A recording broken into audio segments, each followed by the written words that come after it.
Cal, lu dari mana aja? Lu tadi kita janjinya berapa ya kan? Biasa nih. Dari video pertama juga sama kan? Jam 4. Jam 4. Datangnya berapa? Jam 6 gua. Tapi janjinya berapa? Gua puasa gua. Buka puasa ya? Iya. Tadi gua ngeliat video call lu gosok gigi minum. Buka puasa. Lu halusinasi anjing. Halusinasi ya? Gila ya gue ya? Enggak, gua ke bengkel. Oh, lu ke bengkel? Ngurusin mobil. Ngurusin mobil. Ganti apa? Enggak, udah gak usah bahas mobil gua. Enggak usah bahas mobil gua. Kenapa? Juga apa-apa. Mobil lu kan bagus kan? Enggak, udah. Yaudah, gini deh.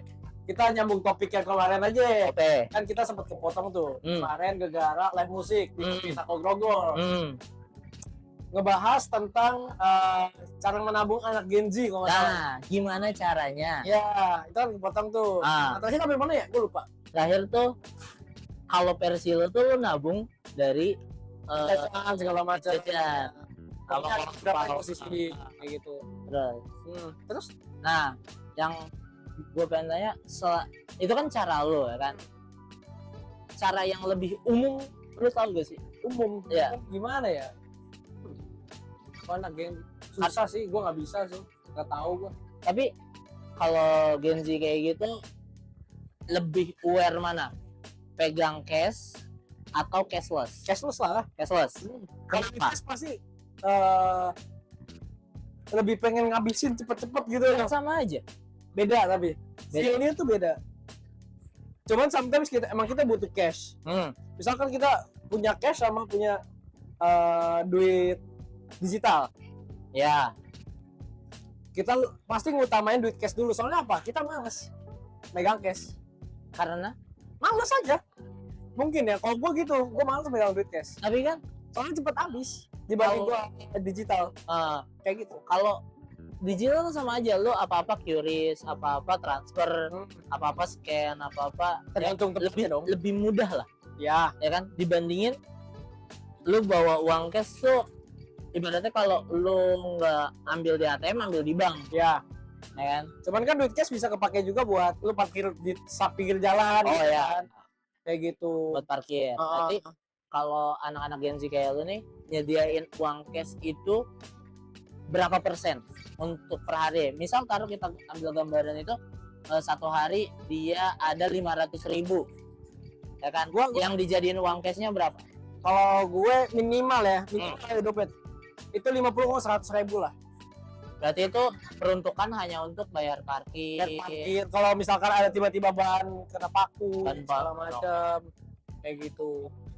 Berarti lumayan sedikit ya. Berarti hampir 90%-nya itu digital, 10%-nya itu inian cash. Ya, kayak gitulah kurang lebih. Kayak gitu. Iya, gue kayak gitu. Nah, terus kalau lu misal lu sekarang masih nabung lagi gak? Masih nabung lagi. Berarti masih ngandelin uang jajan. Apa lu ada gawe? Gawe sih gua ada live musikan. Cuman gua lagi vakum. Ya kan? Ada beberapa job juga fee-nya juga belum turun kayak gitu kan. Jadi masih nungguin lah. Nah, tabungan lu yang sekarang ini lu fokusin untuk apa? Apa ya? Untuk apa? Paling kebutuhan gua lah, sama ada bayaran karyawan. Lu punya karyawan? Enggak, bukan karyawan juga sih jatuhnya. Susah jelasinnya, Sal. Intinya begitulah. Enggak, lu ada karyawan. Orang kaya lu. Enggak dong, karyawan gue. Bayar apa? Buat bayar apa? Buat bayar apa? Iya, kalau misalkan gua mau apa ya, contoh kayak gue malas nih pakai debit segala macam, pakai pay later atau gimana, Shopee pay later. Nah, kalau Gen Z tuh suka tuh ya pakai letter gitu. Tergantung apa nih? Tergantung mana? Tergantung kebutuhan. Kalau misalkan dia punya duit nih, ya kan? Misalnya dia punya tabungan 30 juta. Udah pasti dia nggak bakal pakai pay later. Terus dia cuman mau beli keinginan nih, bukan kebutuhan. Yang dimana harganya 2 juta. Tapi nggak ada duit. Tapi dia punya tabungan 30 juta. Pasti nggak bakal dipakai. Dia pakai pay later tuh. Pakai pay later mungkin. Karena itu hanya kebutuhan. Kalau karena kemauan. Keinginan ya. Kalau kebutuhannya baru pakai duit dia duit pribadi. pribadi. Kenapa kayak gitu? Kenapa ya? Soalnya mungkin sayang aja nggak sih duitnya yang lu udah kumpulin banyak-banyak gitu, cuman apa ya? Cuman lu beli buat kepengenan sesaat doang. Oh, Kayak gitu. Harus apa ya namanya? Berpikir jangka panjang lah ya. Fungsinya buat apa segala macam. Baik lagi yang gue omongin pas itu. tapi lu setuju gak sih kalau Gen Z itu susah bersosialisasi? Introvert maksud gue. Iya, iya. Balik lagi sih. Balik lagi ke karakter orangnya kayak gimana. Kayak gitu. Sama kayak sekarang tuh kan banyak kayak sebutan-sebutan kayak introvert, extrovert, terus Ambivert. kayak iya ambivert, terus apa namanya energi sosialnya berkurang Iya. atau entah itu gimana sih maksudnya, gak ngerti gue ini bukan Gen Z, gue milenial yang ya udah ya nongkrong gitu. Energi mah pasti ada, namanya ketemu temen. Mungkin kayak energi sosialnya tuh habis tuh, mungkin kayak aduh gue gabut ya, gue mau ngomongin apa lagi ya. Ngerti nggak lo maksudnya? Misalkan kita udah ngobrol panjang ya, ngobrol panjang, tiba-tiba berhenti nih nggak ada obrolan, main HP pasti dong kan bisa bahas inian manusia silver ke random ya. iya, Kacau ya. yang penting tetap ada obrolan ya. Ntar ada lagi kayak gitu, emang nggak bisa nyari topik. Nah itu dia mungkin soalnya yang Gen Z gue lihat itu oke, nongkrong ngobrol sebentar, lebih banyak main game. Ya nggak sih? Ada ML, PUBG segala macam. Lebih nongkrongnya itu lebih ke main game gitu loh. Berarti memang tingkat bersosial secara real life-nya itu sulit Agak sebenarnya, ya, kurang. kecuali sama temen yang benar-benar Ngerti ya. nah, mungkin dia bisa curahin Bisa dia curhat, iya. segala macam kayak gitu ya. Dari pagi sampai pagi gitu. Kalau misalnya di kalangan gua milenial kayak gitu tuh, untuk kayak nongkrong, oke kita nongkrong aja gitu. Bisa dibilang tuh untuk di kalangan kita tuh energi gak habis-habis. Ya oke. Gak ada tuh yang namanya extrovert atau introvert ya. Kalau misalnya lu gak kenal ya kenalan, sesimpel kayak gitu. Tapi kalau misalnya kayak untuk skill nabung, kalau di kita tuh karena apa ya, kita terdidik dari yang tadinya nggak melek sosmed jadi melek sosmed. Oke. Beda sama Gen Z yang udah melek sosmed yang menjadi expert. Iya. Ya kan, startnya udah beda nih, ya kan. Ya kita dididik gimana caranya nge-save money supaya lu gampang ngejalanin hidup. Iya. Nyari kerja susah. Ya kerja susah. Nah, contoh gua gawe itu, gua nggak tahu nih kerja untuk apa sebenarnya. Gajian ya udah gue simpan yang dimana satu ketika gue dikasih challenge sama keluarga gue, lu kerja udah mulai 2 tahun, tabungan lu udah berapa? Gue suatu ketika ditanya begitu, ya kan? Yang dimana di situ gue lagi hobinya main otomotif, main motor gue. Oh lu main motor ya? Main motor gue. Motor pertama apa? Motor pertama gue itu Mio yang gue beli ya. Oh, yang gue beli pakai duit gue Mio. Udah modif tuh habis-habisan nih. Habis itu. Nah, gue habis ini untuk kesenangan gue, karena yang dimana gue gak kuliah, yang dimana gue ngeliat teman-teman gue mewah-mewah nih. Yang pada saat itu pas gue lihat itu gue gak punya. Pas gue kerja gue bisa beli, walaupun tahapnya lama gitu ya. Gue habisin untuk itu, dan suatu ketika keluarga gue bilang kayak, lu bisa gak ngumpulin duit dari 0 ke 100 juta? Gue bilang gitu. Iya, coba, gue pengen tahu, kan lu udah beli nih semua, motor udah puas, motor udah bagus, baju udah bagus, handphone udah bagus, sepatu udah bagus, semuanya udah lu beli. Dari yang lu tadinya nggak punya jadi punya. Coba, gue pengen tahu lu bisa gak ngumpulin segitu. Oke, akhirnya gue ngumpulin lah. Nah, kalau di kalangan gue tuh rata-rata triggernya dari orang lain. Yang kayak dibanding-bandingin gitu ya. Kan kayak dimelekin sama orang lain. Lu udah kerja, lu harusnya punya simpanan segini. Motivasi lah. Lu harusnya udah punya segini, ya kan? Kenapa lu cuma segini doang? Akhirnya gue termotivasi, dapet lah 100 juta itu. Ya kan? Orang kaya dong berarti lu? Nggak orang kaya juga, itu kan dari kerja. Oh, dari kerja. Kerjaan pertama gue itu gue jadi apa namanya di F&B, gue di front, itu bener-bener ngerasa jadi babu. Dan titel terakhir gue di restoran tersebut itu cuman sampai SPP anjing. Supervisor. Iya, SPP juga SPP bohongan anjing. Bohongan, bayangan Iya, ya. bayangan. Ngegantiin doang gitu maksudnya. Iya, 4 tahun gue begitu doang. Tapi gaji masih sama. Gue ngerasain gaji itu dari mulai gaji 800.000 sampai terakhir gue kerja di restoran tersebut itu 27 juta. Bukan 2.700.000 anjing. Kirain. Gila, kantong gue banyak. Begitu ya. Gue pindah, gue ngelamar lagi, dan di dunia FM itu ternyata keras ya, dunia kerja keras. Kacau. Bisnis Ya. itu kejam, Cok. Bukan, yang dimana lu sama-sama, lu levelnya setara, yang dimana sikut-sikutannya kenceng banget. Kacau. Banyak. Kacau. Sikut-sikutnya kenceng banget, dan gue tuh hampir kayak, oh ternyata permainan lu kayak gini. Kalau di depan atasan lu pura-pura kerja, dan kalau di belakang itu lu nyuruh gue yang baru-baru. Oh iya, senioritas lah yang saya bilang ya. Maksud gue nggak ngedidik banget ya kan, nggak ngedidik banget. Akhirnya gue ikutin ritmenya, akhirnya gue juga yang kandas. 4 tahun gue kerja di situ. Di restoran itu gue pindah ke satu kerjaan lagi di bidang kesehatan. Itu juga cuma setahun, dan akhirnya gue pindah ke kerjaan yang sekarang. Itu baru gue dapet kartap. 2 kerjaan gue sebelumnya itu nggak bisa kartap, kontrak sampai mati, kontrak. Dan senior gue yang paling lama itu pas di restoran itu, dia udah mengabdi 24 tahun. Lama. Yang dimana dia masih karyawan kontrak, dan setiap 2 tahun nicknya diperbarui agar tetap bisa kerja. Lu bayangin, Sulit sih. Kagak ada jaminan buat hari tuanya dia. Banyak BPJS gitu.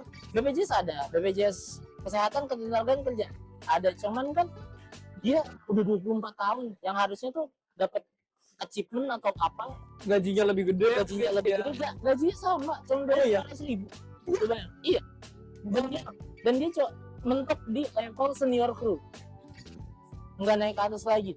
Orangnya udah tua, namanya almarhum Papri, gue masih inget banget. Udah almarhum. Atau mungkin ada permainan, mungkin sampai mati ya. ada permainan di dalam restoran itu. Wah, nggak ngerti gua. Yang nggak pengen dia menjadi kepala, bisa dibilang. Biasanya tuh kayak gitu sih. Iya. Kalau backingan lu kurang kuat, bakal bisa. nggak bisa naik ke atas. Kayak gitu. Jadi kalau sekarang menurut gua Gen Z tuh udah lebih expert buat nabung dan segala macam. Udah, apalagi untuk di sosial media ya. Dia melek kripto, dia melek investasi kayak deposit, Iya. macam. Terus dia juga tahu trading. Terus tahu bank-bank digital yang dimana kalau dia naruh uang dapat return, kayak gitu kan, persenannya lah ya. persenannya. Dan dia selalu bikin hal-hal yang kayak kafe, tempat nongkrong kayak gitu, supaya teman-temannya ya udah ngabisin duit di tempatnya dia aja. Ya, kayak gitu sih. Atau gua lebih hebat sih sekarang. Bener. Teman-teman gue juga, temen gue nih salah satunya contoh, dia ngikut bapaknya sih lebih tepatnya. Cuman kemauan dia sendiri juga sih. Awalnya sih terpaksa ya, dia di bisnis di perikanan. Dia ngambil dari laut tuh, dari nelayan gitu kan. Ya ekspor impor. Dia ngasih jadi hasil tangkapannya dikasih kalau di dalam Indonesia ya ke restoran seafood kayak gitu. Lumayan, Cok. Gue nyari liquid gue. Liquid lu ya? Mana ya? Tas lu di mana tas lu? Oh ini. Soalnya tuh. Tunggu. Terus. Maksudnya pakai liquid apa sih? Jangan ya, pakai brand. Gue pakai Baileys rasanya. Gue pakai rasa ngehe jatuh, Cuk. Jadi banting-banting ya, gue tahu lo orang kaya. Bukan masalah orang kaya. 100 juta per hari ya? Wah, gila, amin Tuhan. Maksud gue ini sih. Apa itu? Gue pakai liquid Fruity. Fruity ya. Gue lebih dominannya ke creamy. Gue lebih suka fruity, yang dimana gue gak bisa creamy.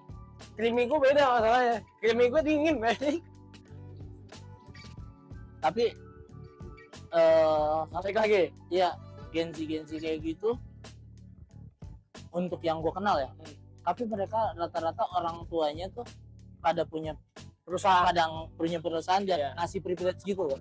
Jadi apa-apa serba gampang. Oke. Iya gak sih? Berarti dimapanin oleh keluarganya lah ya, bisa dibilang. Ini sama kayak lu nih. Lu dimodalin apa aja? Gue Iya. rumah, wifi. Kesini lu naik mobil. Ya. Kesini lu naik mobil. Ya. Otomatis uang jajan lu gak mungkin gocap lagi dong.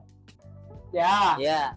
Nah itu kan salah satu bentuk privilege yang dimana buat ngebentuk lu punya koneksi lebih luas. Lebih luas. Ya kasih Tanggung jawab. dan tanggung jawab juga. Lu dikasih nih mobil nih, lu rawat, lu sayang segala macem. Nanti mungkin next lu dikit lagi lulus dan bikin lu ngelanjutin atau bikin perusahaan baru gitu di keluarga lu. Karena kan yang sekarang kan lu jual air minum kan. Ya. Air galon lah. Ya air minum kan. Jual air minum bisa jadi lu kembangin lagi lebih gede dengan ilmu lo yang udah dapet. Tapi menurut gue sih keren sih. Makanya sih gue udah bikin konsep segala macam sama tante gue. Tante gue yang modalin segala macam. Soalnya konsepnya itu kafe di dalam rumah. Jadi 2 rumah, depan belakang. Depannya untuk rumah, ya belakangnya untuk kafe. Ada gue pengen toko gue, sepupu gue ya. Dia mau buka laundry kayak gitu. Nah terus gimana? Nih gue nanya personal ya, gimana lu maintain dalam seminggu itu ada 7 hari ya kan, ada 7 hari, terus gimana lu maintain keuangan lu untuk 7 hari aja, gimana? Paling dengan duit gue yang pas-pasan lah ya. Oke, ya. Gue makan di rumah. Oke, lo kalau untuk makan di rumah. Habis itu paling gue kalau keluar nongkrong gitu ya paling beli rokok, kopi segala macem. Kafe atau non kafe? Kadang kafe, kadang enggak. Kayak gitu. Kadang gue bikin kopi sendiri di rumah. Lebih sering kafe. Kalau misalnya keluar dalam 1 minggu itu bisa berapa kali keluar rumah? Entah itu ke kafe, nongkrong. Tergantung kalau ada kerjaan atau enggak. Taruh lo ada kerjaan. Contoh kayak bikin konten ya. Nah, paling gue dalam seminggu gue di rumah itu bisa 2 harian. Di rumah 2 hari. Sisanya keluar. Sisanya keluar. Kan Sabtu gue biasa ke gereja, Jumat latihan di gereja malamnya, Minggu gue gereja full. Kayak gitu pokoknya 3 hari itu buat gereja tuh. 3 hari. Jumat, habis itu berarti Senin, Selasa, Rabu, Kamis, berarti ya Senin atau Rabu kayak gitu gue keluar. Berarti lumayan untuk diri lu sendiri tuh udah mulai ngetata lah ya. Iya, gue semain duit lu spend money di mana aja, terus lu gimana caranya berhemat. Ya kan, dengan cara makan di rumah dulu, ya kan, nongkrong gak harus di kafe. Ya gak sih? Kalau di kafe mungkin dalam seminggu bisa 2 atau 3 kali aja. 2 kali ya. Sisanya kita nongkrong di warkop atau di mana yang seenggaknya bisa menghemat budget. Atau enggak di tempat kerja lu. Iya. Nah gitu teman-teman, jadi saran dari kita itu untuk nabung ala Gen Z itu ternyata banyak caranya selain dari nyisin uang jajan. Kalian juga bisa invest atau main trading atau cari freelance. Habis itu uang yang disimpan bisa juga tuh kalian puterin bikin usaha biar uang kalian nambah banyak. Gitu sih kalau dari kita berdua. Yang penting jangan salah jalan. Nah, jangan kayak salah gitu. Apalagi aplikasi trading kayak gitu-gitu kan takutnya ada permainan lah ya kayak gitu. Betul. Soalnya banyak kan tahun lalu itu. Nah, sama kalau bagi yang teman-teman yang punya pay letter digunakan untuk yang bener aja lah. Yang bener aja. Jangan semuanya lu mau beli pakai pay letter yang mana nanti bakal ngejeratin lu nyusahin keluarga lu, yang ada lu dihapus dari kakak. Kalau dari gua sekian, gua Icam, gua Niko. Sampai ketemu lagi. Sampai di video berikutnya. Bye bye.